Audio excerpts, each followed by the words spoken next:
Blessed to be a part of your day. Our great friend Dave Petzo here, the Petzo Center, Petzo Financial, and available on Facebook and Twitter. Dave, good morning. Good morning, Kevin. Great to be here. So, another tough week for your markets. It was. We were down about 1%, but tech stocks were down even harder. So, yes, another tough week. What do you attribute, let's start with the tech stocks, if you will. Of course, Mark Zuckerberg will be appearing before Congress. We've got Cambridge Analytics.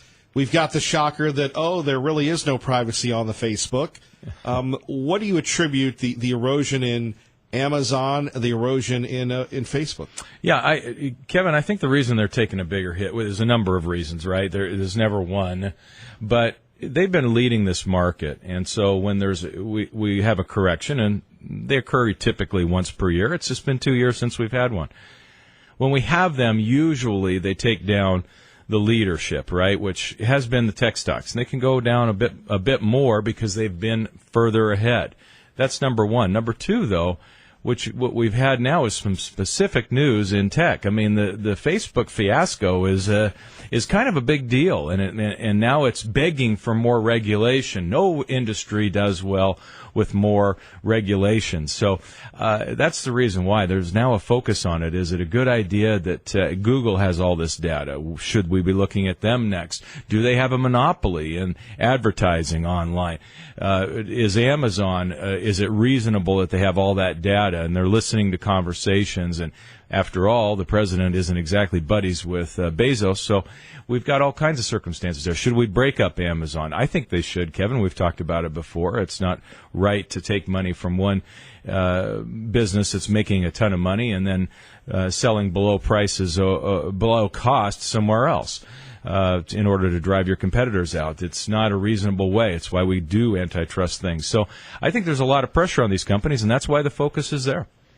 But it's really, as you and I have discussed for years here at KIDO Talk Radio, does antitrust legislation really ever exist anymore? I mean, When's the last time the government, outside of the AT&T breakup, which is before the millennial generation was born, has the Sherman Antitrust Act been used? It really, to break things up, it hasn't, right? But they use aspects of it often. Not allowing companies to merge. I'm sorry, but I'm drawing a blank. There was a big merger that was supposed to happen. I think it was Time and somebody else, Time Warner and somebody else this year. But the Trump administration said no, and people thought that was surely going to go through, and it didn't.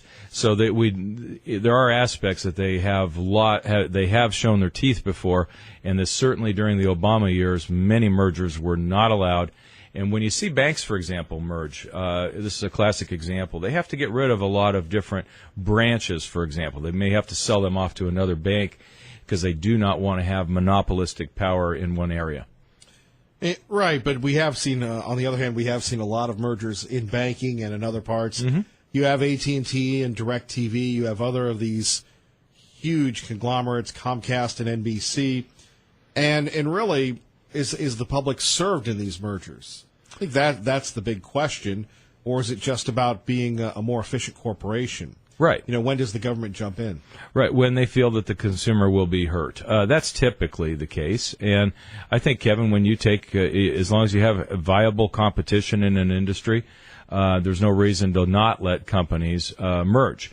However, if we get a shrinking number of people in an industry, which is what we hoped for example, for decades with Micron, they finally got to a position where they have a bit of an oligopoly, meaning there's just not very many, 3 competitors in the world out there to the microchips, and they have a better control, better pricing when you have fewer competitors. So I still think in the long run, mergers do not really help the customer. But as long as there's viable competition, it's okay. Let's get back to Amazon. Why would Dave Petzo, the captain of capitalism here in the Treasure Valley, take a look at Amazon? I mean, Amazon is ruthlessly efficient. Yep. Just like Walmart back in the day. And why break this up? People don't care about going to the store anymore. They just talk to an app. And you know what? And they can do that. And I'm not saying that they should not be able to sell lots of things online. But you're going to do it in a different way when you don't take money from one operation that's making a gob of money. In other words, if they spun that off, and said, those billions in profit is in a different business, then you would operate this other business differently. In order to come into a business and then cut, it's temporarily great for consumers because all of a sudden we're buying things at below the cost of production in order to become addicted to Amazon, and then they can raise prices later. It's not a positive thing in the long run for consumers to drive everybody out of business, and it really isn't what we have always thought of as fair play, is to sell for below cost. Dave Petzo with us. Phone number is 580-5436, 580-KIDO. So let's talk about the trade war. Your thoughts? Kevin, I still think it's nothing more than appropriate positioning, and this whole idea, I just don't think we have any patience here at all for letting this play out. Every day, as you see manic reactions on Wall Street to everything the Chinese say or everything that comes out in a tweet. It just doesn't make any sense. These things take time to negotiate or renegotiate. After years of walking all over us, China is now, there's a new sheriff here. And the sheriff is saying, we're not going to play this way anymore. Now, they've got to get their back up. They've got to try to position themselves for negotiation. We're going to kill you if you do this. And so all this is playing out, but we have no patience. We decide the market has to go down 500 points, and then, we hear rumors it's okay, so it's up 500 points. It's crazy behavior, and it makes no sense. We have lost all of our sense, all of our patience. And it really is, I think this applies to everything in life, Kevin, but when it comes to the financial markets, we see overreaction all the time anymore. We don't have any patience to wait for things to play out. We've decided that there's going to be a trade war if people are doing normal positioning, and I think that's all it is. Right, but we have the hype, we have the terror, we have people legitimately concerned. You have news people leading off the stories saying, well, your 401k, you have the red, logos and stuff, the numbers are in the red, that sort of thing. Yep. I mean, that is big when you lose. Again, having been tutored by you for so many years here at KIDO Talk Radio, 1% is 1%, but 1% in a week, that is a cause of concern, right? Sure. Oh, Al, not really, because markets do this all the time. It's not a cause of concern, but it is a time for commentary.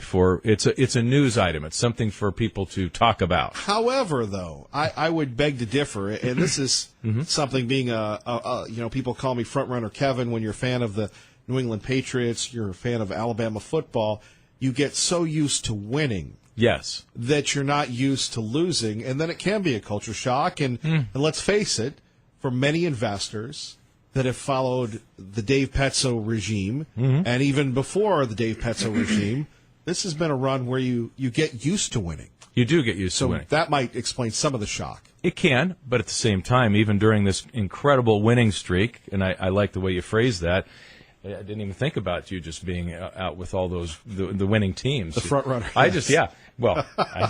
If you jump on the bandwagon late, but that's not you, Kevin. You are actually the leader of the front runners. That's what you are. I just want to join whatever. I'm going to bet on whatever team you like in hockey. Okay. There we go. I want to know who that is. Nashville is hot right now, but anyway. There you go. But back to your point. Yeah, we since during this whole period of time, we have had multiple corrections, Kevin.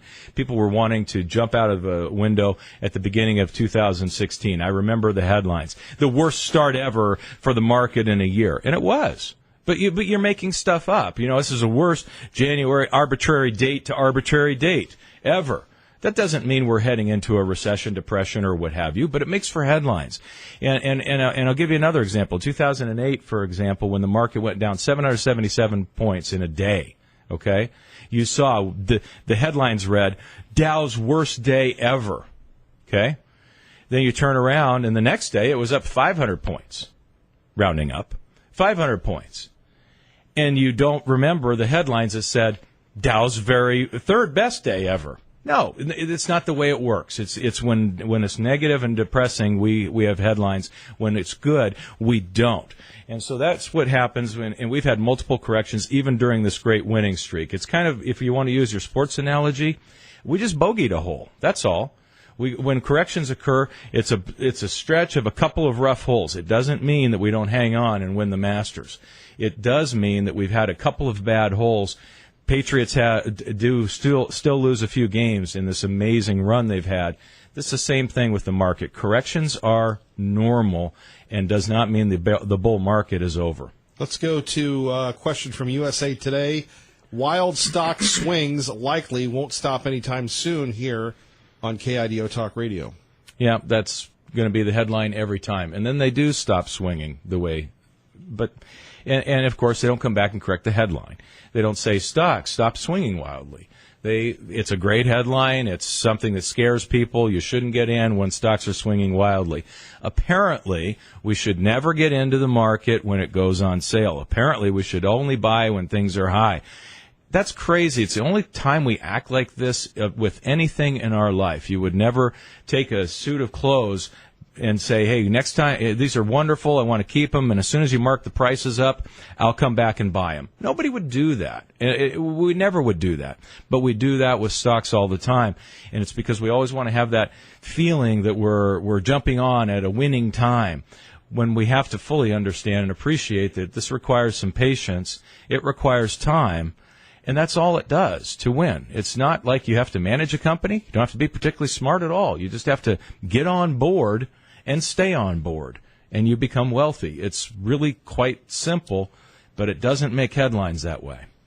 Finally, Dave Petzo, let's take a look at just the future of folks. And we're always talking about reforms to Social Security and others, but there are many states, whether it's Illinois, whether it's California, whether it's Ohio, these high legacy cost states that are having to deal with government-funded pensions. How do you think there'll be some type of pension reform when these states cannot further to fund these things? I mean, look, if you're a public servant and you've put in your time, or you work for the federal government, it's a great run because you get 50 or 60 or 80 or 90% of your salary. California's got people getting $100,000 a year in pensions. Yeah, sometimes that's probably on the low end too. Yeah, right. So you take a look at this, and how are we going to continue to fund this? And what do you say to people that again? They've done nothing wrong. They've figured out the system. Good for them. Yep. So do you ever think there'll be a day of reckoning there? I mean, when people are looking at, teachers' unions and things of that nature, whether or not they're going to be fully funded pensions and such. Your thoughts? Right. Kevin, I first of all, I think public employees unions should be banned. Should have always been banned. I thought they were. But apparently they've just grown, and it's just one of those things that I don't understand. I don't understand how you can band together with and against taxpayers and call that an arm's length transaction. It's not. It's the people the politicians that have been elected by these people making the decision for it. So until that happens, I don't see any reform happening. You don't see it in Illinois. You don't see it in California. They are bankrupt and won't deal with the problem. So I don't see this being something that is going to stop short of a complete outright crisis. Although California, it feels like it's getting there, doesn't it, with what's going on with all the deficits they have day to day, all the businesses that are leaving there, all the people that are leaving, all the money that's leaving. They're just left with, forgive me, I don't mean to be any kind of offensive here, but the only people that are immigrating into that state are illegal immigrants. I mean, nobody's coming there. They're all leaving, and they're leaving with a big pile of money and businesses it does not make their future look very good. So I think we're going to have to see crisis there. Illinois seems on the brink of getting their head handed to them. They're tired of not being able to fix anything except pay the pensions, and they are falling further into the hole. So I do see this being good, that it's a state-by-state thing. I'm glad Obama was not able to nationalize this. He tried, and which means you and I, after playing, keeping the money in the Percy and all that, and paying and keeping it solvent, would have had to pay. So I'm really glad that that's on a state-by-state basis. I think it's going to take a crisis, and I think that's very unfortunate, but Kevin, I don't know how people can, in this day and age, we can reach a budget accord, we can solve Social Security, we can solve Medicare and Medicaid without a crisis. People will not do it. They don't want to have any patience. They want everything done today. I want to get rich right now, and so I want the hot stock tip. I don't want to wait 30 years to get rich. More coming up with our own Bobby Axelrod. Dave Petzo joining us. Questions about your money, 580-5436, 580-KIDO. You're listening to Kevin Miller on KIDO Talk Radio. Rolling with Dave Petzo, Kevin Miller in the morning at KIDO Talk Radio. So, Dave, let's talk a little local. The race for governor heating up. We're almost 30 days away from electing someone in the Republican primary and the Democratic primary. Haven't really talked much about the Democratic side. You've got Paulette Jordan. You've got A.J. Belukoff. A.J. once again using education as his lightning rod, the tip of the spear, touting his education experience at the Boise School Board. Mm-hmm. What are your thoughts on, again, a very successful businessman, well-liked here in the Treasure Valley? Yep. Spent $4 million of his own money to go up against Butch Otter the last time, A.J. Belukoff. You know, I appreciate anybody who has that kind of passion to take their own money, regardless of how much money they have, and go do this and go get in the public forum and have people talk about what's wrong with them and how they haven't lived a perfect life and all those things that come in politics. I really appreciate people stepping in. I don't, like you, Kevin, or most people, I should say, I shouldn't throw everybody in that bucket, appreciate a career politician that's always there and always been on the dole and really hasn't been out and seen what kind of impact all of the rules and regulations. But people that step in from the outside, I really, really admire. So let me say that. And then the second part I'll say is I don't think that he's on the right track. I don't think education is the weapon of choice out there. It's something that we spend 70 or 80% of the state budget. They always run a shortfall. There's always problems. Education doesn't get better, and we just sit and scream about it. And apparently the answer to every problem is that we need more money. Instead of we need better solutions, we need a different solution. Government is the only one I know that comes up with, this is really, really broken, Kevin, so we need to go ahead and put more money to it. Only government would do that because nobody else would do that. We'd say, what do we need to do to fix this or get rid of that thing that isn't working? Instead of just throwing more money at it and having it grow. So I don't think it's really the right tact. I don't think I have heard any message so far that says to a very red state, this is why you need a change from the Republican structure you have to a Democrat. So I don't see why he's on that track. Let's talk about the Republicans, the big three, Dr. Ahlquist, Lieutenant Governor Little, and Congressman Labrador. I'm not on the inside, so I really don't know how they're running, and I just have a feeling that the nice, quiet gentleman, Brad Little, is doing stronger than people think. Yeah, but let's see. look at Dr. Ahlquist's argument. He's a businessman. He's an outsider. He's done a lot for the city of Boise and throughout the Treasure Valley. I would think not a career politician, which he says he isn't, would be right up your alley. Yeah, it would. Again, Kevin, I don't know that much about it. I don't, and when you're talking about people who are in business, then what are their ethics in business? I haven't heard one way or the other. Are they great business people because they've made money? Are they great business people because they are great leaders in the community and drive not only business forward, but they drive a sense of community forward? I don't know. I don't know that. I really don't know Ahlquist that well. I do know that there are some very good business people that I would feel like, for example, obviously Doug Armstrong over at Channel 7 just retiring. I mean, just the whole idea. He wasn't just successful in running the best TV station. He has a successful leadership role in this community. He succeeded in multiple things. That would be somebody, obviously, coming from the outside. That would I say they are well-rounded people. You're endorsing Doug Armstrong? I would endorse Doug Armstrong in a second. But I also know he wouldn't run. That sounds like a dodge, Dave Petzo. No, not a total dodge. And then, but at the same time, you were asking about it from the business side. It would normally be for me, but I don't know enough about somebody who just came out and say, "Hey, you know what? I'm a business guy, so here I am." Traffic and weather together. So we continue on, though. Some would say there's otter fatigue. What do you think? There's what? Otter fatigue. Yeah. I think that's probably Brad Little's biggest problem, don't you? That's the challenge, I think, at 580-5436, 580-KIDO, that the governor who lost Ada and Canyon Kootenai counties in the last primary, still remains incredibly popular. But this is a Republican primary, closed primary. You've got the reddest of the Reds. Heck, they might as well call it the Kevin Miller Show primary, because these are the people that will determine it here in the Treasure Valley. They follow politics more adamantly than people follow sports. But like I said, I have said for years that the governor would come out in the end and campaign for his partner, the lieutenant governor. Yep. I don't know if that's going to be a win, considering the legislative season, considering the grocery tax bill.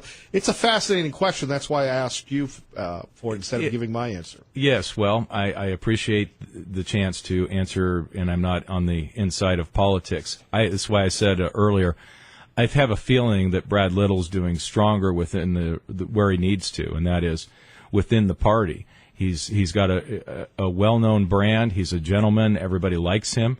But I think his biggest problem is going to be otter fatigue. Yeah, I agree with you 100%, Kevin. I think it's really good political analysis there. And Congressman Labrador?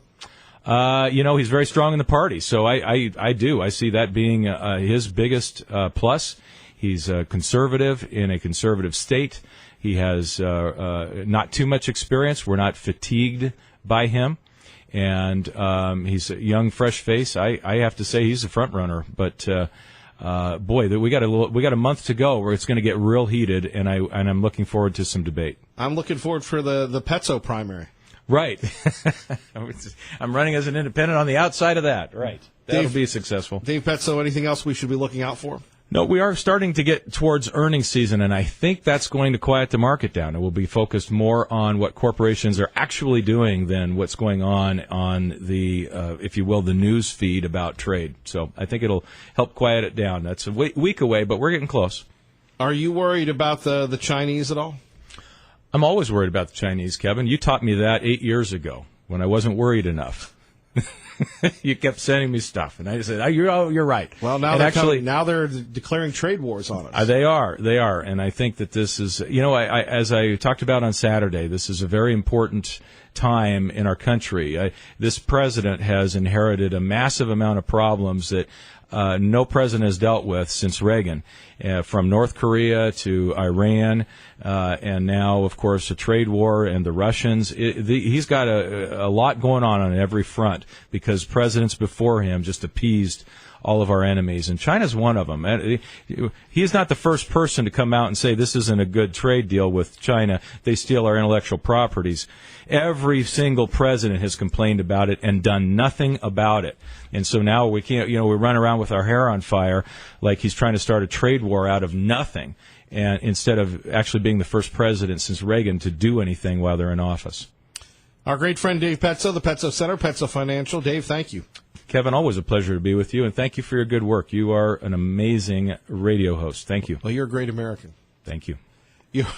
You're listening to Kevin Miller on KIDO Talk Radio. Good morning, Maggie. Good. Dave Petso and I could go on and on about this governor's race. We'll talk a little bit about that coming up. Pro-Life joins us now at KIDO Talk Radio. Good morning, sir. You're on the airwaves of KIDO Talk Radio. Yeah, it's the best station. But anyway, I got a question for you. Why would Bashar al-Assad have his people gas the rebels in his territory? There's no motive for that. If he does that, the whole world goes against him, and he knows that. Well, I can answer your question. Yeah, what is that? Because he knows that no one's going to stop him, so he and the Russians feel emboldened to do whatever they want because the president said last week, nana, nana, nana, we're leaving Syria. Well, I think you're wrong. I think that the CIA, our people, are lying, or they're not checking into it. They're taking those rebels' word for it that Bashar al-Assad did that, and the whole Western world, France and Germany and England and all of them, they're doing the same thing. They're getting BS'd, but if you go to why would the CIA do this? Why would they? Because they want to. They're in the military industrial complex. They want the wars to continue. Trump wants to get out of there. He said that, and then as soon as he said that, then one of these gas attacks happened. And he needs to have specific instructions from Congress if he's going to attack Bashar al-Assad's government. And I don't think he has it. That would be an impeachable offense. And we're getting BS'd. He needs to fire the whole CIA. If I was the president, that's what I'd do. I'd get rid of all of them. So Trump is mistaken when he says Assad is an animal and Russia calls the whole thing fake news. Right. I think you believe the Russians over President Trump. I do. President Trump is getting BS'd. He's getting messed around with. And it's happened before, like weapons of mass destruction. We've had all kinds of BS out of our own government. And I'm mad about it. Well, there were weapons of mass destruction in Iraq. Well, it's a big... but you also believe September 11th was an inside job. Well, it was an inside job as to the fact that it was never totally investigated. No, you've told me that you believe it was an inside job. Yeah, they had to cooperate. Our government had to cooperate to allow that to happen. Can't see our government doing that. I believe in America. Yeah, well, there's no bad people and nobody lies in our country. Just call me a useful idiot like with the president. Well, I'm not going to be a useful idiot. I can't be one of those. Well, that's why we have you on. That you host-proof the show. I know. Well, hey, somebody's got to... I'm glad you agree with that. Have an independent mind. Well, and we welcome you, sir. And we're going to start in a minute here talking a little bit about the governor's race. We're very excited about that. Your thoughts? My thoughts about the governor's race? Mm-hmm. All three of those guys are not very much different, and so I can't recommend any of them. None of them are going to say that abortion is murder. They're not going to reform the prisons. They're not going to really get tough about moral. Well, that's a very good question. Who is going to reform the prisons? They don't want to talk about it, as far as I can tell. Any one of them could bring it up, and they don't want to do it. And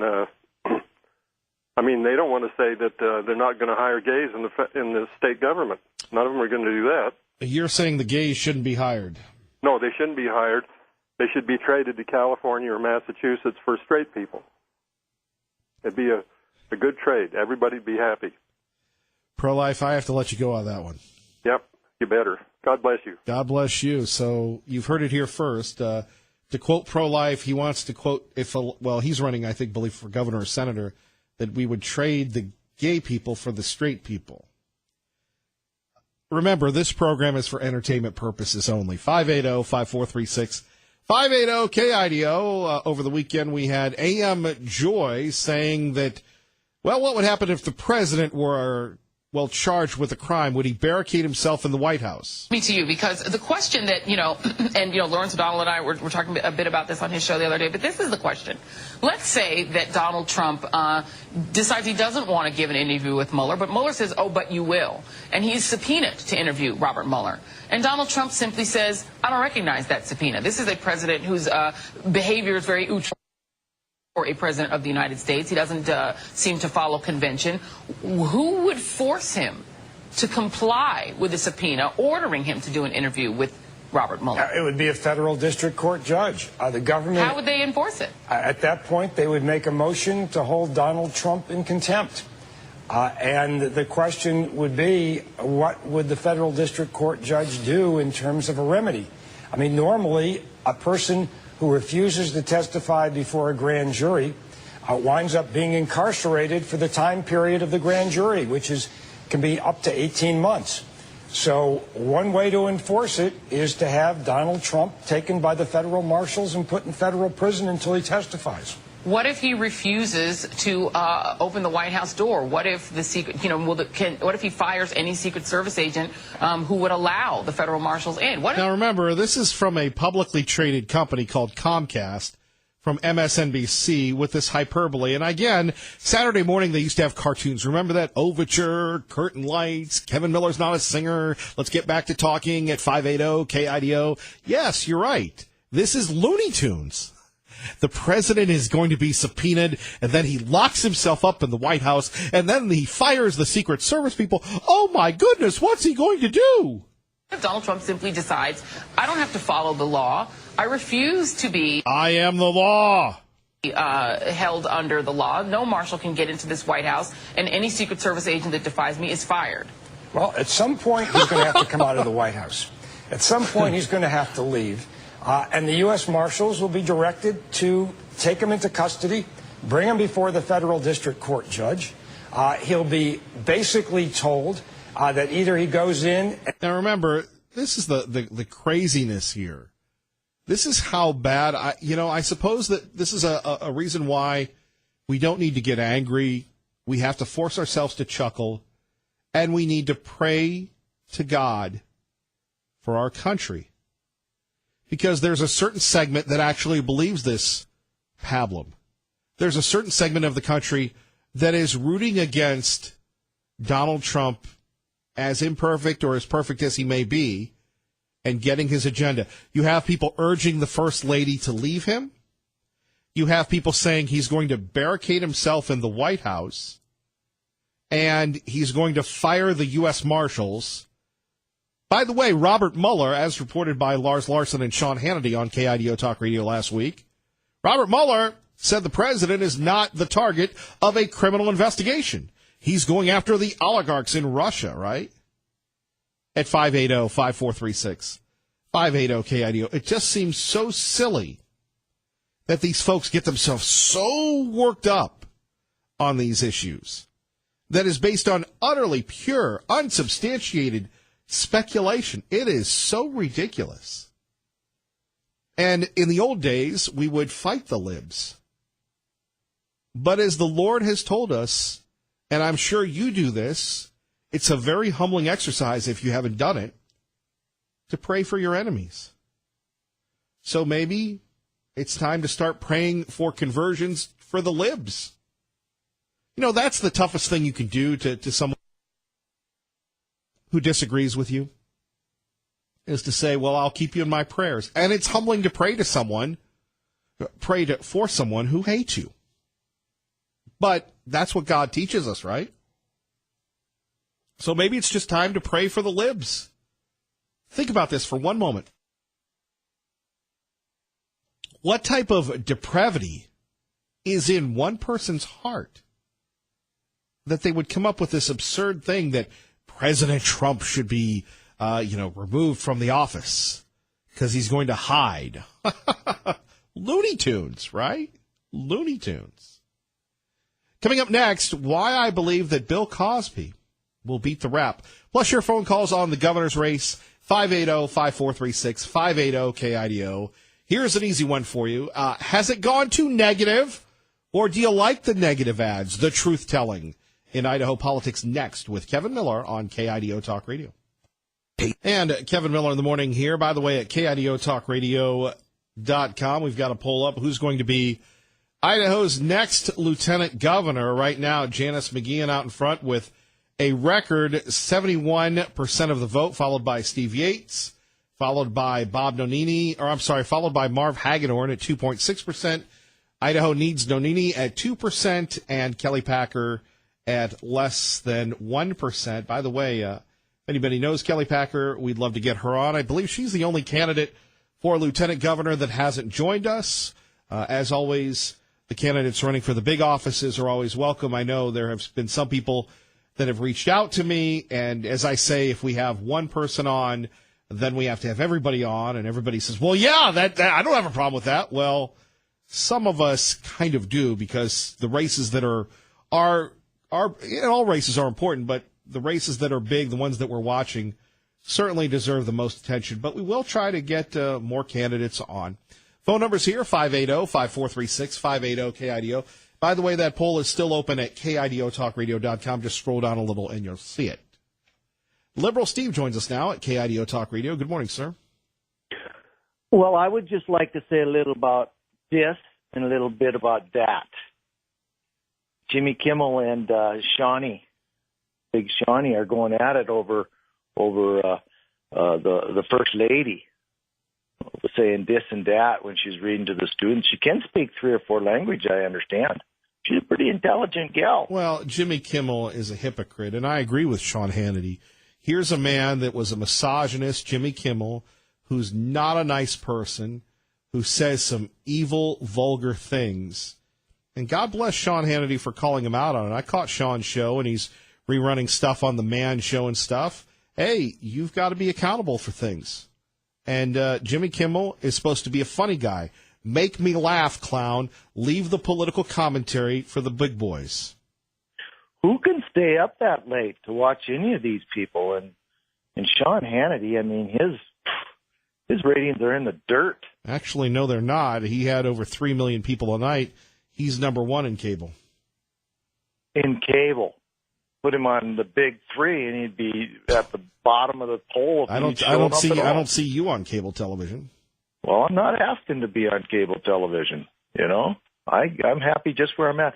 And this stuff going on in Syria, you know, I'm very sad about it and everything. But when can you care and just stop caring? Well, that's a good point. Let me just give you this one here, because a buddy of mine just posted these. The number one show in cable, and I would say radio, is Hannity, followed by Tucker, followed by Your Girl Rachel, followed by Laura Ingraham. So of the top 5, Fox has 4 of them, with Brett Baer as well coming in at number 5. MSNBC, not so much. Just talking about the popularity of the message, sir. Oh, okay. I see what you're saying. But still, really, I care about where gas is going to be at next week. We're getting it's been killed. Creeping up. Yeah. Yeah, you know, they talked about wanting to save America and putting people back to work and everything. Food prices have jumped 20%. Power has jumped 18%. Cost of rubber is skyrocketing, so people want new tires. Guess what? There goes your tax return or your new tax cuts. You know, I don't care about first 8 months of nothing but fear-mongering about North Korea. We're going to war. We're not going to war. Now we're going to talk. And then the Syria thing, and then Israel shooting people out in the field. It's just they keep putting all this fear out there so you can't concentrate on taking care of America. We don't care. We want you to take care of America. You know, where's the wall? Where's this? Where's all this stuff? Where's the draining of the swamp? You still have nothing but creeps in there. So I'm just saying, Kevin Miller, take care of America and forget about all this other stuff. It for that. By the way, Jimmy Kimmel, it's official, has apologized to our great friend Sean Hannity. He realizes that he's a despicable person. That's Jimmy Kimmel. Well, thank you much for the call. 7:57 KIDO Talk Radio. Let's get you to work safely and on. And Kevin Miller in the morning. You know, again, people keep saying, "Well, you know, we're just tired of all the negativity." I don't know. I think the negativity works. Quickly, Ronnie in Caldwell at KIDO Talk Radio. I know, dude. Thanks for sneaking me in so quick. Hey, I just heard pro-life make one of the greatest ideas I've ever heard on radio, and I was just wondering if maybe we were going to do that. What's that? Yeah? Dude, you could trade all the gays for the straight people. It's brilliant, dude. Let's do that. Let's get them out and bring in the straight people. The following comments by the callers of this program do not reflect the views of the host, the company that employs him, the sponsors of this program, or the community that this program represents. Nice disclaimer, man, but I love that. That's the best thing I've ever heard, dude. Thanks so much for getting me on. The comments of the callers, the host, the program. You don't have to do that again. Oh, I think we're safe, dude. I don't think we're safe. Are we still on the air, or did you go to the break? Yeah, we're off the air. Oh, good, dude. Hey, that's why you hear. Me on. You're welcome. I guess we gotta go. We're off the air. Don't worry about it. Oh, okay. So, yeah, anyway. Kevin Miller in the morning. Blessed to be a part of your day.